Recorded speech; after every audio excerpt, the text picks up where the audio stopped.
31 and €1.17. LBC where the rain in the south spreading further north overnight. Some heavy bursts as well across Wales with snow on northern hills and a low of 1 degree. From Global's newsroom for LBC, I'm Serena Farrow. This is LBC from Global, leading Britain's conversation. Cross Question with Iain Dale. Hello, very good evening. 3 minutes past 8 on LBC. I'm Iain Dale. This is Cross Question, LBC's weekly political panel debate show. It's the first one of the new year. If you've never listened before, you can watch us as well on the LBC website at lbc.co.uk, our YouTube channel, Facebook page, Twitter feed, come what may. We're waiting for your calls, 0345 6060 973. Lots to ask our panel about this week. And let me introduce the panel to you. Harry Lambert is special correspondent of the new Statesman. Lord Glasman is the Labour peer and founder of Blue Labour. Salma, Shah, former special advisor to Sajid, Javid, and Andrew Mitchell, Conservative MP for Sutton Coldfield, former Secretary of State for International Development. They're here to answer your calls, 0345 6060 973. 0345 6060 973. Tweet at LBC. Text 84850. Cross Question with Iain Dale on LBC. Well, I would have gone to a question on what's happened in Iran, first of all, but we haven't got one yet. So get calling, 0345 6060 973. Let's go to Chris in South Croydon, who's got a question on the EU. Hi, Chris. Oh, yes, good evening, Iain. Evening. Yes. The question I'd like to put is, would the panel be prepared to accept continued freedom of movement within the EU as part of our renewed relationship with the EU? Well, that was, of course, mentioned by Ursula von der Leyen today. Yes. Lord Glasman, now you are a special person in the Labour Party in that you are an advocate of leave. What's your view on freedom of movement? I'm completely opposed to that. Immigration has to be a political decision. It has to be based on democracy. And one of the crucial things in Brexit was the inability to do anything about that. So I would say that that's absolutely out of the question. Salma.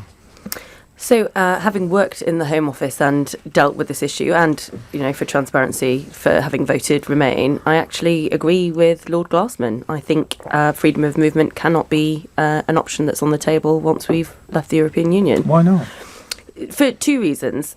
Number one, this seduction of taking back control did relate to immigration, and I think that's breaking a pact with the Brexit voters and indeed the people who've put Boris Johnson in as Prime Minister with such a big majority. And I think, secondly, that there are real economic impacts for freedom of movement, and the downward pressure that it creates on low wages is having an impact, and people are suffering as a consequence. Doesn't mean you're illiberal. I'm the daughter of immigrants. It doesn't mean that you don't value immigration, but I think Maurice is right. It's a political choice, and it's one that we can't accept any longer. Harry. I'm always surprised by the question, because I think to not end freedom of movement would be to not do Brexit, and the Tory party just won this majority because they were able to successfully absorb the Brexit party vote, and there was very little reason to vote for the Brexit party. If they failed to end freedom of movement, there may well be a reason again. So it's a complete non-starter. Well, I think we're going to have consensus here, are we, Andrew Mitchell? I'm very sorry. I'm not going to be able to give you what you want, which is a bit of controversy. I can't really improve on the three answers you've already heard. And I don't know what Chris's view is of this, but clearly at the heart of the desire to leave the European Union was a feeling that we don't control our borders and that we should. And although I think that immigration has hugely benefited this country, nevertheless, the feeling that it's out of control, that we have no ability to stop excessive immigration and that we don't control our borders was a major contributor to the result of the referendum. So I'm afraid, although we have gained in some aspects from free movement, we're now in a very different place, and we've got to be able to set our own rules, as was very clearly set out by one of your other panellists. Chris, what do you want to say? What's your view? Well, I'm very, very pleased to hear the panel's views, because my view is what worries me most about public life in this country is the number of otherwise well-informed, well-educated people, most of whom could wipe the floor with me intellectually, don't seem to realise that this country is grossly overpopulated by all accepted ecological criteria. And when you're deciding how many people can live in a country... we're going to get some dissension on that at last in this conversation, because I would certainly argue with you on the overpopulation side, but I'm going to let my panellists do it for me. Has he been on a train and travelled through this country? I mean, on no measure are we overpopulated, in my view, and I'm not saying I think we should end freedom of movement, but politically we will. Salma? So, Chris, is your point... really about overpopulation, or are you sort of thinking about access to services and the fact that you feel like you're crowded out somehow? I just want to get to the crux of what you mean by overpopulation. Well, no. Overpopulation is often confused with overcrowding. Overcrowding is just too many objects, be they people, planes, cars, or even plants, in the same place at the same time. Overpopulation means when your lifestyle impacts adversely on your natural environment faster than it can repair itself. And by all accepted criteria, we are overpopulated. But that's a failure of government to provide the infrastructure, isn't it? So yeah, I think I would make that exact same point, Iain. I mean, that's not necessarily that we're overcrowded. It could mean that there's just a failure in public services. No, but yes, the point is... with global warming, this country, where's our food going to come from? We only produce half our food, much of it by unsustainable methods of animal husbandry and agriculture. We will not be able to count on imports because the countries which produce a surplus with global warming will only be able to produce just enough for themselves. Nobody seems to have thought this through. I'm not entirely sure that is as big a risk as you think it is, in tying it to the immigration debate. I think the problem is that there you've got two different types of worries here. One could be seen as in relation to climate change, and I think you're right about kind of surpluses and how we're thinking about how food's going to be produced. But the other, I'm not quite certain that what you're thinking about in terms of the immigration debate really matches with your concerns. OK, Chris, thank you very much indeed for that. We're going to go to a short break now, and then we'll come back with a question on Iran. It's 11 minutes past 8. This is LBC.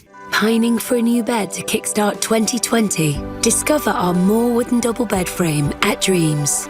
Its sturdy design will add natural and timeless flair to any bedroom. Plus, with a further reduction, it's only $349, saving you £100 until Tuesday at Dreams. London, we have a problem. Our air is toxic, and driving polluting vehicles is the main cause. The air that I breathe, that my friends breathe, that my mum and dad breathe, and that you breathe, can cause lifelong diseases. But there are solutions, like making our transport greener and creating better spaces to walk and cycle. These are just some of the ways the Mayor of London and TfL are helping to improve air quality across the capital. Find out how you can make a difference too. Search Let London Breathe. To the Mayor of London and TfL, every journey matters. You know what it's like when you can't find your debit card? Panic. That's what it's like. Until you realise, as a Halifax Visa debit card holder, that you can freeze your card on the spot. Control your Halifax Visa debit card with the Halifax mobile app. Easy as. You can only freeze certain transaction types. Terms and conditions apply. Word in the woods is that three little pigs are looking to sell their homes quick. They seem to be in a spot of bother with the big bad wolf called Rick. Come out, little piggies! So they spoke to the friendly team at Property Rescue, who can offer a guaranteed sale in as little as 48 hours at a fair price and a cash advance if you need one. Fast forward to living happily ever after. Visit propertyrescue.co.uk. Property Rescue. Fast forward to sold. Cross Question with Iain Dale on LBC. 13 minutes past 8 here on LBC. Our panel, Andrew Mitchell, Salma, Shah, Lord Glasman and Harry Lambert. We're taking your calls. Still no one wants to talk about Iran, so we'll wait for a call on Iran. If you've got a burning question on Iran, do phone in 0345 6060 973. Simon's in Sidcup. Hello, Simon. Hello, Ian. Thank you for taking my call. I'm interested to know if the panel think that with the collapse of the Labour Party in the Red Wall, that the Tories will become the new party of Labour. The new party? What do you mean by that? So the new party of Labour. So basically the Labour Party have lost their support amongst the working class, their party of Labour, and that the Tories, in order to maintain or to keep their vote in the Red Wall, their working class vote, are going to have to cede to the wants of the policies that traditional working class people vote for. So I'm wondering if that kind of that's because what we're going to see now with the changing way the political parties are, that the Conservatives will take on board the party of Labour, as it were, whereas the Labour Party will become increasingly identitarian and woke. Andrew Mitchell, your colleague Robert Halfon, he suggested the Conservatives several years ago should change their name to the Workers' Party. Well, it's kind of happened, hasn't it?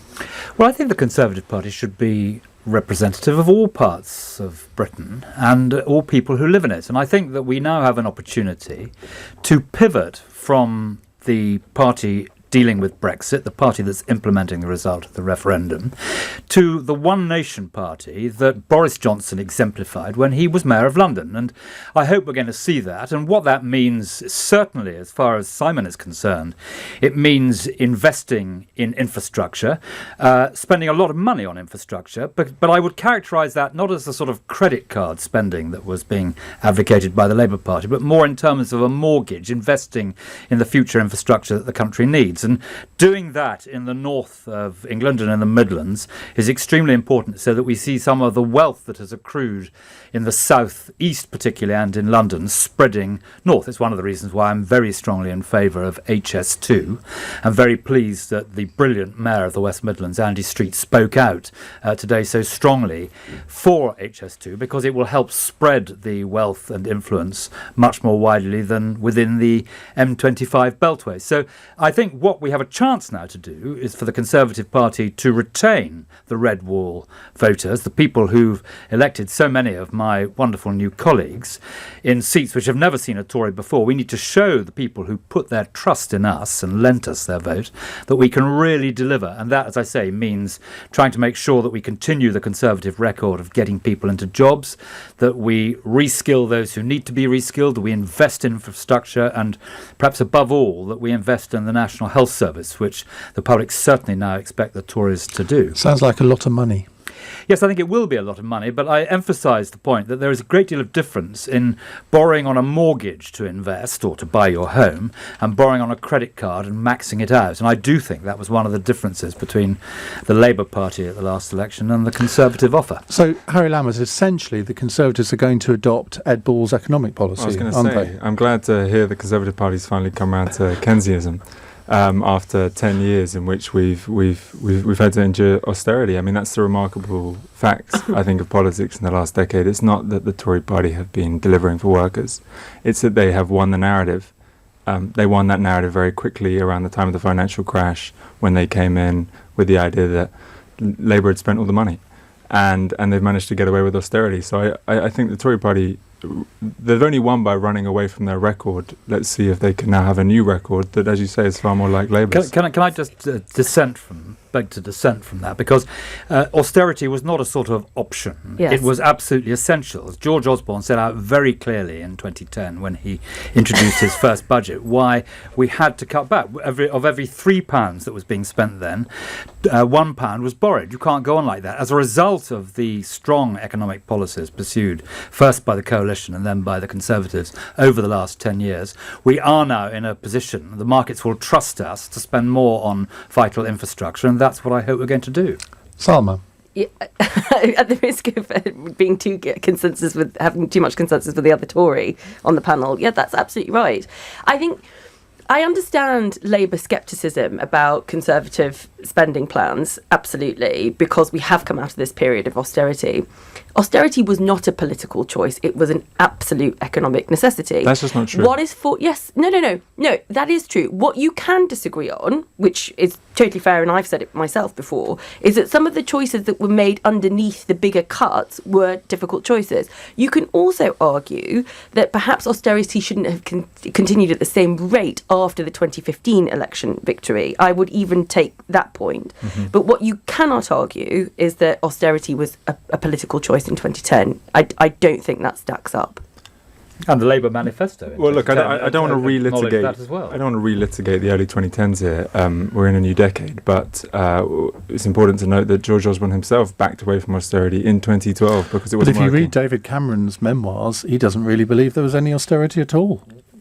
Well, there you go. He doesn't quite say that. He says that with hindsight, he could have gone further. Okay. Yes. Maurice Glasman. Yeah, I just don't think we've really grasped what the caller has grasped, which is that there's a reconstitution of the class basis of the Conservative Party. I mean, this is the crucial new fact. You know, Pope Francis said we're not living through an era of change, but a change of era, and the era is defined by this. And the previous era was globalised, it was austerity, it was middle class, it was open borders. The new one is going to have a much bigger role for democracy, the nation state, the working class. And what the astonishing thing that the Conservatives have done is base their whole strategy on a class analysis, on the direct targeting of working class voters. So I think that this is right. And in terms of the agenda, it's not simply that they've moved to a sort of Keynesian position from a Hayekian position. It's much more radical than that. It's targeted regional spending, and it's going to be on bridge building, on railways. It's not just going to be on big infrastructure projects. I'm expecting a big move on housing following the Housing Commission. It's going to be targeted directly at improving the life. So this is said from a space of complete grief for me, is that Labour's, because of the EU, I don't agree with Andrew, Brexit is not over, not by a long shot, and the space that opens up by leaving the EU in terms of the constraints on competition and state aid embodied in the Lisbon Treaty mean that you can have a much more activist state. And my fear is that Labour's going to retain some idea of alignment with an essentially free market Hayekian model of economics, which is the EU, and it won't be able to challenge and push further the political and economic space opened up by leaving. The EU was the antithesis of Hayekian economics. No, because it was the free movement, the four freedoms. You couldn't do anything about the free movement of money, people, goods and services, that there was no political space. So look what happened to Greece, look what happened in Spain. That's the key thing. So it was completely Hayekian in that it was... So it's the market discipline of the euro, of course. Central regulation was one aspect, and then complete free movement of things and people. Unmediated movement through space was the other. So this is the vital thing, and it's whether Labour has the ability to actually move into that space, which is much more democratic and be much more pro-working class, which is the question. So if the to the caller, I'd say that if the Conservatives can grasp this aspect that Labour has been really humiliated, and that they can bring an agenda that gives a much bigger place to work, to community, to belonging, then Labour's in real trouble. I don't disagree with or very much what Maurice just said, but on the point where he said that Brexit is not over, let's be clear that the public in the last election was fed up with the failure of politicians to deliver what they thought they'd asked for in the referendum. And what Boris was able to do was to encapsulate that anger in his offer, and we will leave the European Union on January the 31st. And so for many people in the country, they think that it is now back on track, and of course there will be problems and bumps in the road about the negotiation of the next stage, but the important thing is that the painter is cut and we are leaving the European Union on the 31st. Now, there will be other problems, and that allows the government, in my view, to pivot away from the last 3 years of drift and stasis to address these other issues which I set out and which I would call a one nation agenda, which I think has the ability to bind in the people you're talking about. No, completely so. But when I say it's not over, it means we've got a year ahead till the 31st, and there's going to be parliamentary action around that. My really strong belief is that Labour can only revive if it embraces the possibilities opened up by leaving the EU and the possibilities for genuine Well, we state might get a intervention. question on the Labour leadership contest in a moment. You never know. 0345 6060 973. Before we go to the next question, which is on the Middle East, first we had Len versus Barry earlier on. I brought you that tweet from Len McCluskey saying that Barry Garden wasn't going to be standing. Now we've got the Queen versus Harry, a statement from Buckingham Palace. Discussions with the Duke and Duchess of Sussex are at an early stage. We understand their desire to take a different approach, but these are complicated issues that will take time to work through. Well, that's quite extraordinary, isn't it? You never know, we might get a question on that as well before 9 o'clock. After 9 o'clock, we're going to be taking your calls on that. Right, let's go to the next question. Louise is in Archway. Hi, Louise. Hi, Ian. Hi, what would you like to say? So I just wanted to say, does the tensions that we've seen between Iran and America suggest that it's now we're going to see a shift towards a new world order, and perhaps it's time that we began to reassess the way that we work, as in kind of like NATO and, well, I would say the EU, but obviously we're now going to be leaving the EU. So is it time for perhaps a new partnership? Andrew Mitchell.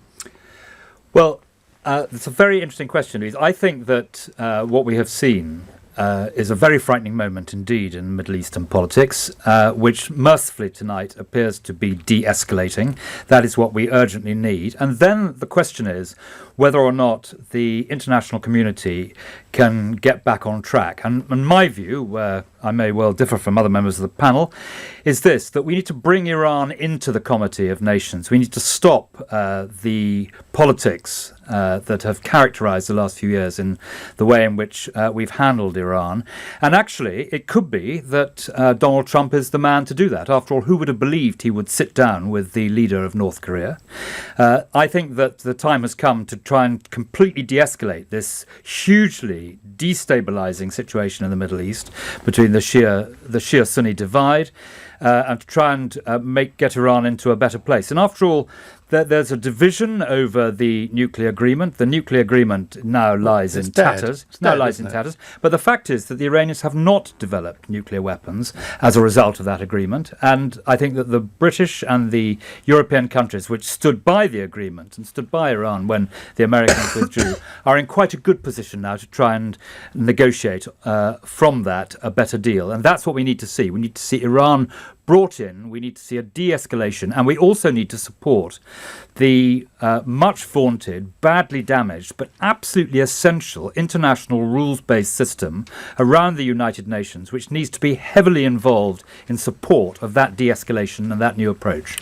Just before I come to you, Maurice Glasman, a bit more on this royal story. This is from Johnny Diamond, the BBC's royal correspondent. He understands that no other member of the royal family was consulted before Harry and Meghan issued their personal statement tonight. The palace is understood to be disappointed. Translation, furious. I mean, this is quite incredible. Well, actually, we'll come on to that. Even if nobody calls in, I'm going to ask you a question on that in a little bit, because I do think that is quite extraordinary. But back to the Middle East. Maurice Glasman, what do you say to Louise's question? Well, I think that Louise is completely right, and we do need, and here again I'll get into an argument with Andrew, we do need to think through our foreign policy post-Brexit, that there are very different possibilities that open up, and we need to explore them. And I think it's a very good starting point to be on the side of people, poor people, to be on the side of, in Iraq, for example, the protesters were revealing that Iran was a hugely domineering force in Iraq, and they were behind the militias. More than 600 protesters have been shot by militias in the last 3 months in protests that were just in favour of democracy and basic rights. So I don't think there's any mileage in underplaying. Of course we have to engage with Iran as a state, but we also have to support all over the world people who are fighting for democracy. And I think that's a vital part, and islands. and this is vital. Can I just come back on that? Because what the action in the last week has done is to solidify the Iranian position and the control of the regime. Iran's got an enormous middle class, which have a lot to lose from what's going on at the moment, in particular the sanctions, which are causing great trouble. And were we to try and bring Iran back in, we would actually be empowering that middle class to have a say and to reach out, and that would fundamentally change the nature of Iran. I really do think we need to do that. What Donald Trump did was foolish, idiotic, and ill-informed, because what he precisely did in Iraq was move from a very anti-Iranian popular position in Iraq to a pro-Iranian position in Iraq. Don't forget that in Iran in November, there were protests against the regime. They cut the internet off, and as far as I can make out, more than 1,000 people were killed and 12,000 ended up in prison and tortured. It's just no point in underestimating the brutality of the regime to their own people. We have to actively reach out to the Iranian people in resisting that kind of thing. And the rule of the jurist means that it's impossible to challenge the regime without them committing violence against their own people. I think one thing we're doing here is we're thinking in terms of American interest rather than Trump's interest. In Trump's interest, this has been a great success. Whether or not it works out in the long term to be in America's interest is a different question. And he completely disproportionately responded to the attack on a K1 airbase that killed one civilian contractor. It was the but he successfully did. It was the triggering of the embassy siege in Tehran in '79 in Baghdad this time that led him to think, well, I'm not going to be Jimmy Carter looking, you know, and that's what I'm saying. I'm saying this has played well for him. But in terms of our interests, they didn't even consult us. I mean, we've got to rethink this. Exactly. I think this is part of what Louise is talking about. That's been overestimated because, I mean, we weren't consulted when Osama bin Laden was attacked. I mean, I think one can make too much of that. Salma? I think there's a really big difference in attacking a recognised state and going after somebody who is on the most wanted list. I don't think you can compare those two things. But just going back to Louise's question, what was interesting in the way that she framed the question was the phrase, there is a new world order. And I think this is the reality. We are in a new world order. Brexit, Trump, when you look in the East, or if you look at Modi or even Durante in the Philippines, we are seeing the fact that the consensus that we have built since the post-war is now no longer working, and it no longer functions in the way that we've understood it.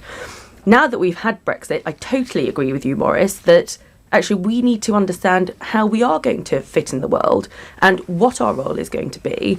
And I think it's very important that if we are going to reimagine what NATO looks like, that actually Britain is at the forefront and it really plays a broker role in the world, because we are not going to be the big power player in between China and America. And this is the crucial thing, it's about sovereignty. I mean, I think that the Iraqis were really objecting to the fact that Iran was dominating their government, and they wished to have some democratic accountability and sovereignty. And I think now we're in a position to actually articulate a much more pro-democratic system.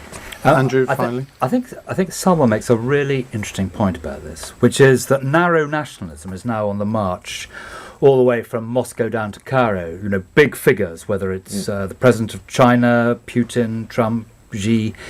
It is the march of the nationalists, and of course all the big problems that we have, that we're facing, and the next generation is facing, whether it's climate change, terrorism, migration, all these things, they require more intensive international cooperation. They require the basics of the rules-based system, which Salma described, set up after the Second World War. It is the rules-based system that offers the best chance of tackling those problems. Okay. And narrow nationalism is the antithesis to that. 20 seconds, Maurice, and then I do have to go to the news. Well, I take internationalism is different to globalisation, and what we've had is a system that has really benefited rich people over a long time, and part of the surge of what you're talking about is a desire for some democratic control over it.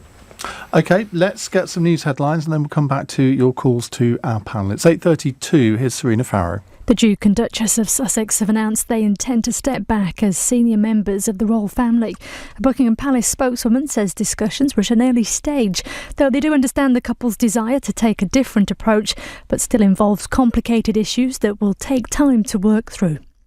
Donald Trump has called on Britain and European allies to abandon the Iran nuclear deal following attacks on 2 air bases in Iraq housing US troops. The president's also announced further sanctions on Iran and says the country appears to be standing down. Last night's attack took place in retaliation for the US killing of General Qasem Soleimani. 2 engineers working in London have been named as being among the 3 British people killed in a plane crash in Iran. The aircraft came down just minutes after takeoff for Kiev, killing everyone on board. Local officials have blamed an engine fire. LBC weather will rain in the south will spread further north overnight. Some heavy bursts across Wales with snow on northern hills, a low of 1 degree. This is LBC. People tell me I've got a baby face. My secret? Stay active. Do what you love. Personally, I love music and drinking tea. I do love my English tea. It kept me warm when I was sleeping rough. City Hall has doubled its outreach workers. You can help people like John too. Search StreetLink London to connect a rough sleeper to the Mayor's new rapid response team. Whatever the weather, homeless people deserve better. Hello? Sarah, Winston Wolf. I understand a tenant was complaining about a problem at one of your properties. So we paid them a visit and, you won't be hearing from them again. What? Direct Line dealt with the problem, Sarah. You bought landlord emergency with your policy, and they sent someone around in 4 hours. Perfect. Electrician, plumber, glazier, locksmith emergency response within 4 hours. Can your landlord insurance do that? Search Direct Line, Landlord Emergency. Optional add-on. Excludes Scottish Highlands and Islands. Extreme weather conditions may extend response time. Residential properties only. Underwritten by UK Insurance Limited. Marooned in deep space and no sign of help. Don't panic. And with the AA, the app lets you track the mechanic right to your side. I'm thinking of joining the AA. I don't think they accept cats as members. Who said anything about being a member? I want one of those shiny yellow jackets. Ow! There are lots of smart reasons to join the AA. You'll get unlimited call-outs, our tap and track app, and we'll get you going again in around 30 minutes of arrival. Switch to a different kind of breakdown service from just £6 a month. Visit theaa.com. New customers only. T's and C's apply. At Ring, we've reinvented the doorbell.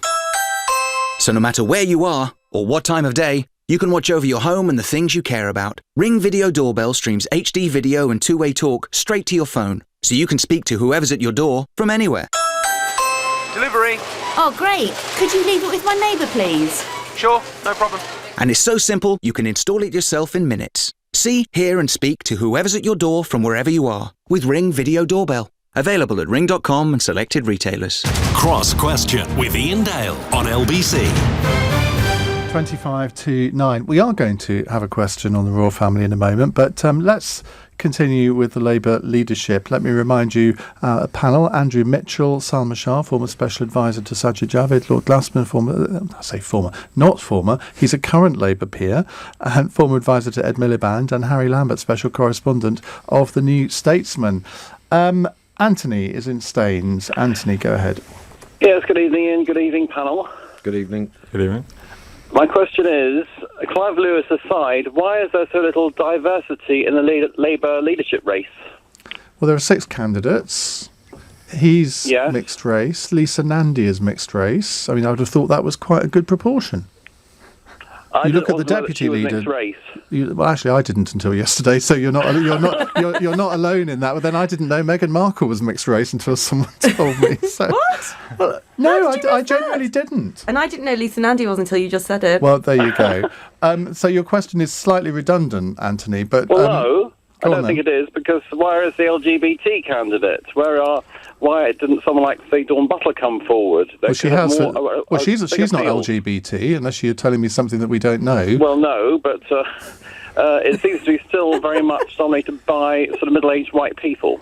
So look, you look at the deputy leadership. You've got Rosina Allen Khan. You've got Dawn Butler. Who else is standing in that? Richard Bergen. He's not, obviously. Who knows? So, I mean, I do think this is a slightly strange story here. Let's go to our ethnically diverse panel member, Salma Shah. I built a whole career on this. No, I didn't. I'm kidding. So I think it depends what you mean by diversity, and I'm going to be really boring and compare it to, what Dominic Cummings was talking about in terms of having his weirdos and wanting diversity of thought. What do you mean by diversity? We've got lots of black MPs in the Conservative Party who went to Eton. Does that mean you're diverse? Lots. How many are there? All right, 2. But come on, that's quite a lot. Compared to your history, yeah, that is a lot. Yeah, there you go. Thanks. All right. So, as a Conservative, who would you like to win the leadership contest from narrow political advantage point of view? But who do you think is the best candidate to lead a good opposition? I think the great shame of this leadership campaign is that Angela Rayner hasn't actually gone for it herself, because I think she has a real capacity to grow in that role. I think she probably listens to advice. I think she actually is a very good politician. I think Keir Starmer is likely to get it, and in a way, either he or Rebecca Long-Bailey would be the best for the Conservatives, because I don't think they could galvanise really the electorate to care about what they are going to talk about, or what it seems here. Harry Lambert from the New Statesman. Yeah, I think you said a couple of nights ago on the Monday night panel that there's something called it, and leaders have it or they don't have it. And I think the tragedy, if you like, of this field is that none of them have it, and I can't be convinced otherwise. I think Rebecca Long-Bailey, the fact that she's even a candidate shows you how far Labour are from power. I think the biggest thing to take away is we're forgetting the model of leadership that someone like Tony Blair represented, because he had such grave failings. Nevertheless, you have to be as accomplished as he was, you have to be as charismatic as he was. It's just that simple. A quick stat, the last 10 Labour leaders to have fought an election, 8 of them have lost. So it's not really about whether this field is particularly unimpressive, it's just about the fact that in a naturally conservative country, you have to be brilliant as a Labour leader to win. Harold Wilson, Tony Blair, those are the only 2 Labour leaders that anyone's elected under the age of 87 in this country. Among the current candidates, Keir Starmer's probably going to be the competent parliamentary opposition. I don't think people are going to vote for him. I don't think he's going to overturn an 8-point deficit that we've just seen.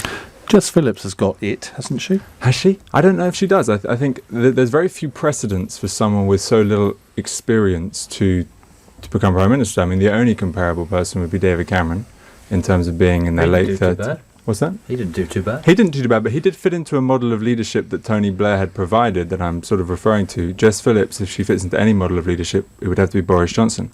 You know, she's similarly free-speaking. But I think the big difference between her and Boris is that Boris says a huge amount without saying very much at all, and he actually sticks to the script very well.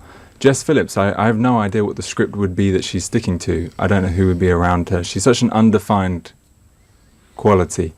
Maybe she'll prove us wrong, but she's never even served in the shadow cabinet. I think she'd be the first Prime Minister to do so. Do you not think that a risk might be taken here? I mean, I don't think she will win, but in a sense, what have they got to lose by picking somebody who, I mean, she's very outspoken. She knows how to ruffle Boris Johnson's feathers in the Commons. That's certainly true. But I suspect that people think she's not a team player.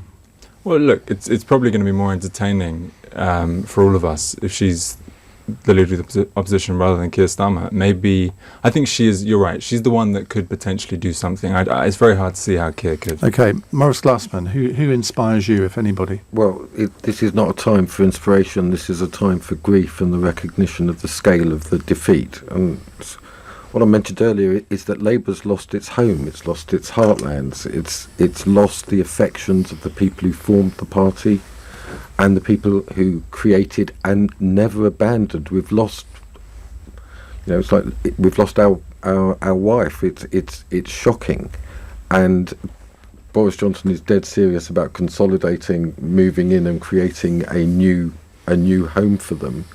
And this was definitely confirmed by what happened with Brexit. So I'm yet to see a candidate who actually has recognised the scale of the defeat. And I agree with Salma.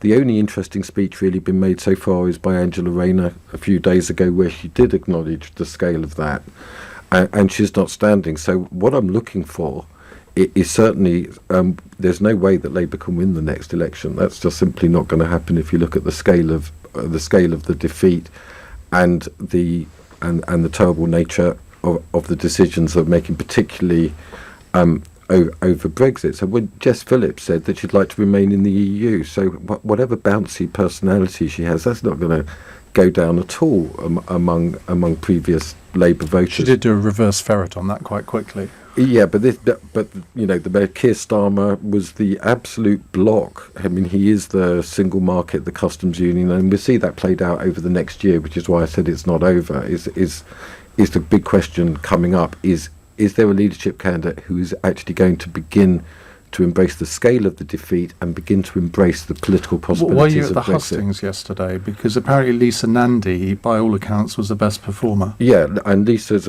someone I really like and respect. What I want to see from Lisa is a genuine strategic vision of what she's going to do. Andrew Mitchell, you and I have history in leadership contests. We do. Not entirely successful. No, this is very true. For those who don't know, in 2005, David Davis' campaign. Given your experience of that campaign, what advice would you pass on to the Labour candidates? Well, I'm very encouraged by our two Labour friends here, what they I'm not say. a Labour man. But I do think that Maurice is wrong in saying that the Labour Party is out for the count of the next election. I don't think that's true, and I think the Tories are going to have to work very hard indeed to secure a victory next time. So I'm not as complacent or perhaps as depressed as Maurice is.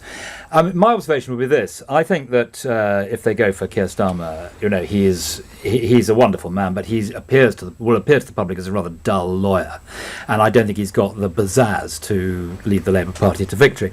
I agree with what other members of the panel have said. Angela Rayner is an incredibly impressive performer, and I'm delighted that she's decided not to go for the leadership. I think that you're underestimating Jess Phillips. I fear Jess Phillips becoming leader of the Labour Party. She's my parliamentary neighbour. I know her pretty well. I review her books.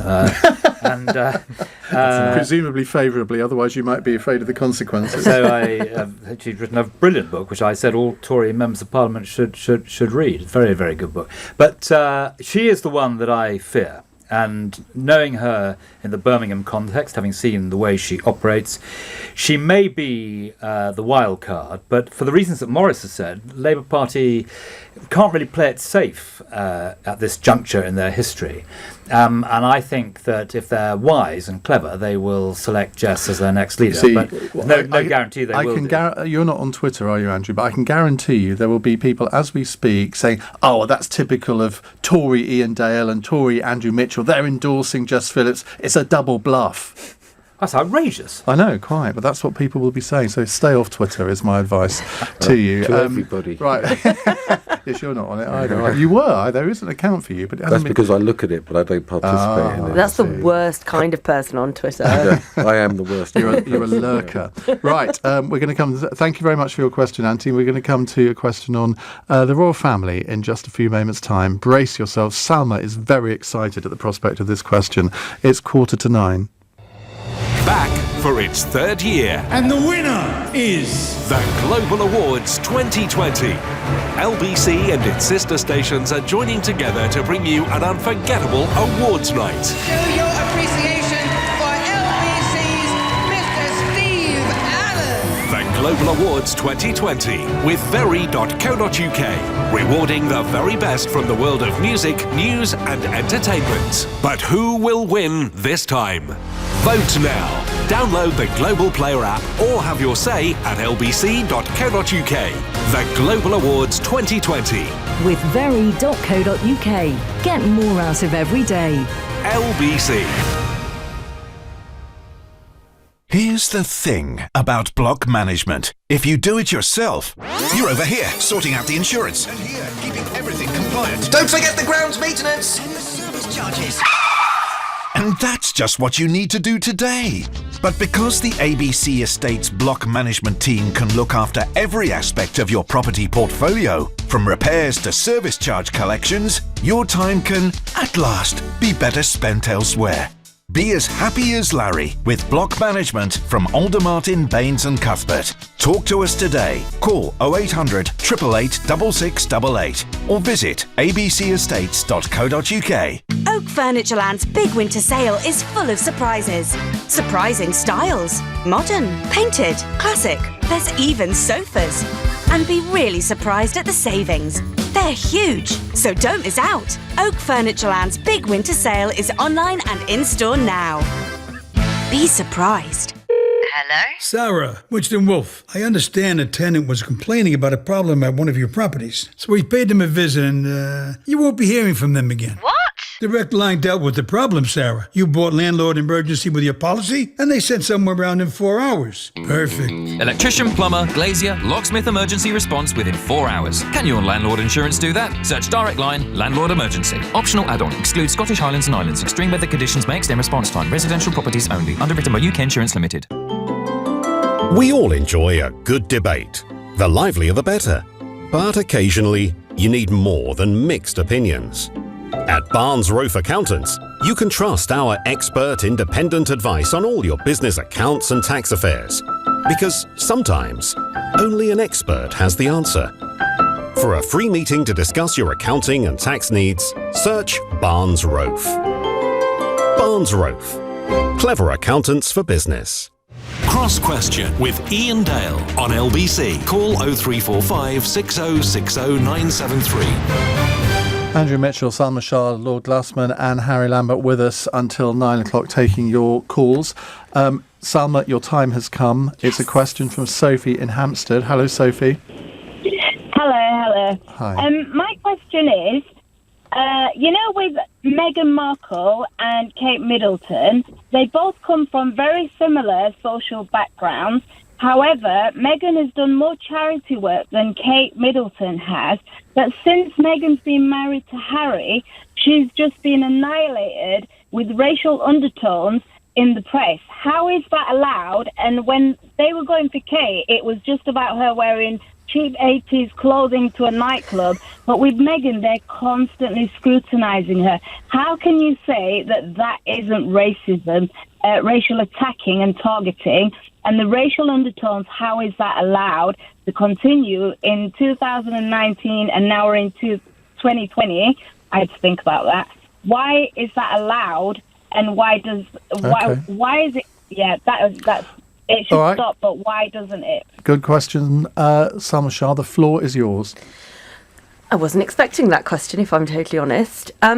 So you can veer off it a little bit if you want. I have to say, Sophie, I'm gonna slightly disagree, in that I'm sure that there are some racial undertones in some of the coverage. I don't think that is true overall. I'm not suggesting that the criticism is fair. I think a lot of it is more to do with the fact that she is American and actually hasn't grown up in a society that understands the royal family in the way that perhaps Kate Middleton does. I also think that some of the sort of the reporting around the fight between these two women is really overdone. What I do think is really interesting about this story is that it feels like the firm is disintegrating a little bit. And as somebody who is an avowed monarchist and who loves the Queen, this makes me a little bit sad. So if it's true that, the Sussexes did not engage with Buckingham Palace or anybody else in the royal family about their decision, then this, I think, really does give us alarm bells about what's going to happen in the future. Maybe the firm is just finding new ways of operating. Yeah, maybe. But I mean, would you be a director and not tell the chief executive when you're making a big decision like this? I mean, it's essentially a company, isn't it? Yeah, I suppose. But I think the one thing about Harry and Meghan, look, I'm no expert on the royals, but if they're going to survive and republicanism isn't going to gain strength, I think the less they can be sort of cosseted by the old ways of the past and find new ways of being royals, it's probably going to be a successful strategy. But Andrew Mitchell, what do you make of the fact that they released this statement today without telling anybody else? It's extraordinary. Well, if it's true, it is very odd. I think that will, of course, fill the newspapers for the next 3 or 4 days as the general national debate goes over. And it starts here at 9 o'clock on LBC. We focus on the important. I think I rather agree with Harry. Actually, I think that the royals are trying to find a new way. They learnt the hard way. We all learnt the hard way that. With Princess Diana, that being totally owned by the public, everything you do and everything you say, is just not acceptable these days. And you cannot expect members of the younger royals to do that. They're not going to do it. I think Meghan is a breath of fresh air in the royal family. And I totally agree with the questioner that the undertones of racism, which are clearly there, are completely repugnant and should be, and say something about us. It holds a slight mirror up to us as a society, and it's intolerable, and we should do everything we possibly can to stamp it out. So they've got to find their way. I don't think they should be owned by the public, and I think we need to give them a lot of space so they can work out how they, as a family, even though they get Sussexes, a lot of taxpayers' money. Well, they make a very good point in this programme that they wanted to be financially self-sufficient, so they are seeking to address that point as well. But I think above all, what we can do for them is to give them space as a family to work out their way. Maurice. Yeah, to me, it just reminds me of the end of the studio system in Hollywood, where all the stars were under contract and had to completely obey. And what we've got is a bunch of celebrities, stars going their own way. I don't read too much into it.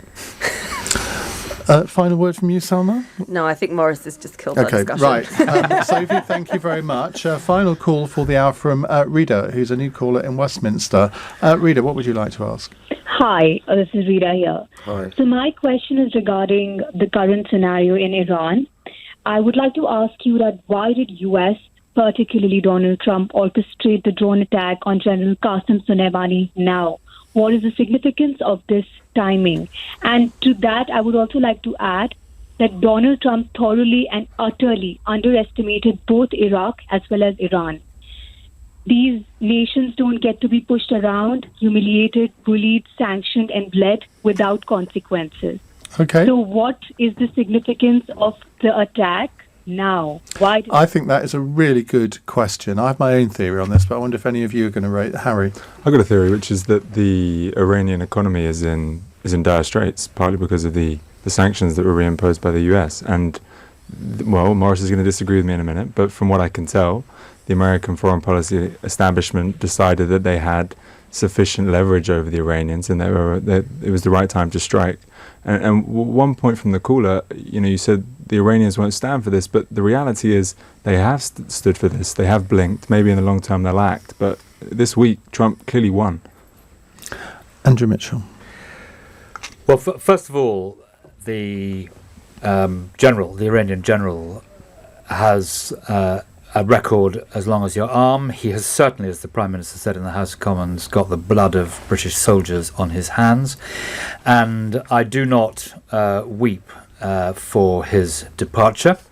I also think that there's probably less to the nature of that departure than meets the eye, because the American president will have been told that they knew where he was and he had half an hour to make a decision.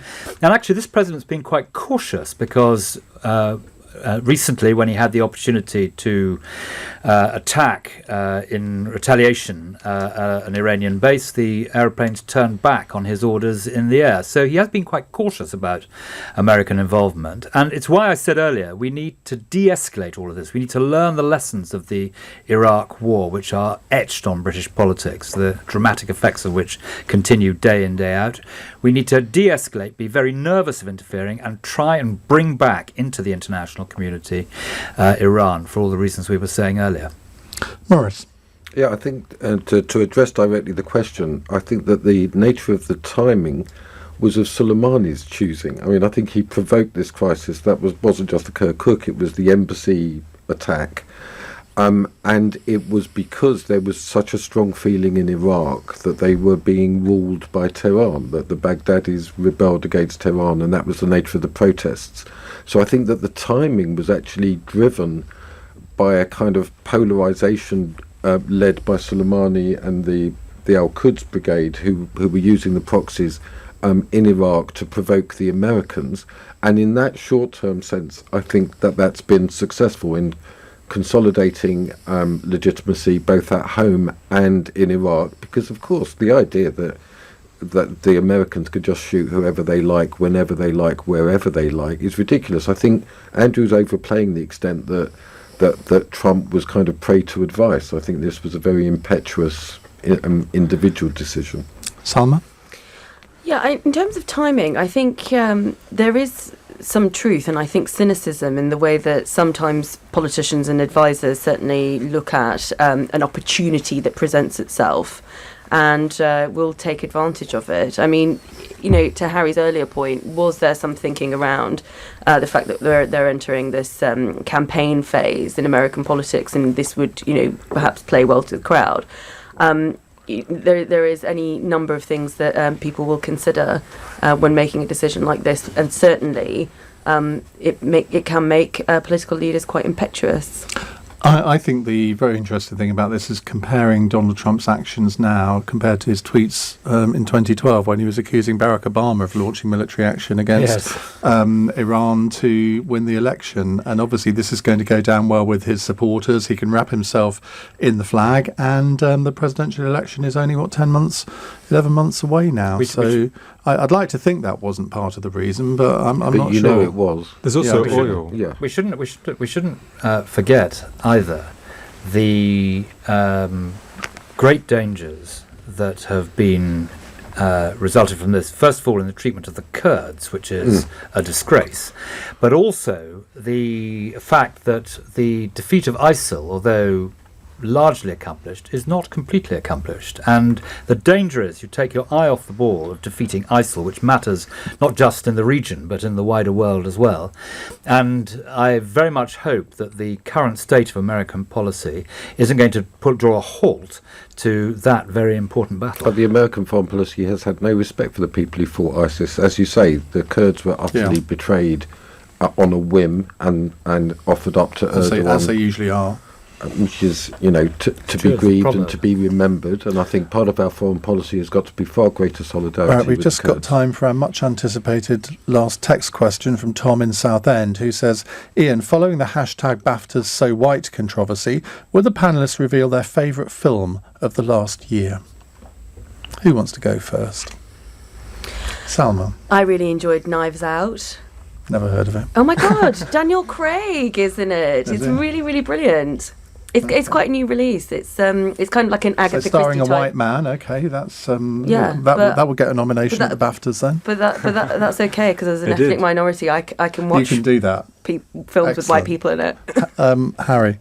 There's an amazing film called Bait, which Never heard of it. Well, it's about white people in Cornwall, and it's it's shot on old 1950s film. I wouldn't like that.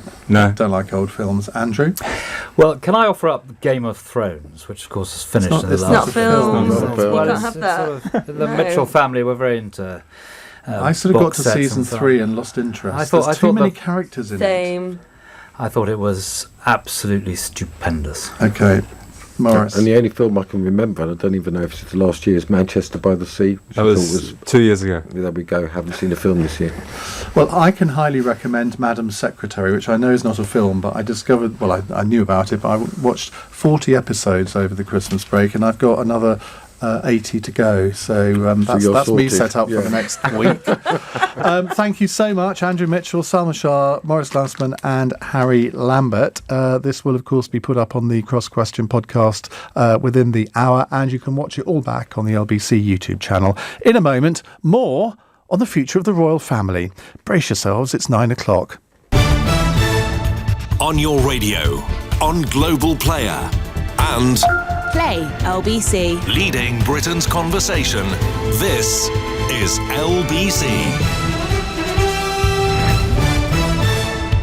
From Global's newsroom at 9 o'clock, Buckingham Palace has warned the Duke and Duchess of Sussex that their desire to step back from the royal family will be complicated with still at an early stage. It's understood the Queen and the Prince of Wales weren't aware of their decision. Prince Harry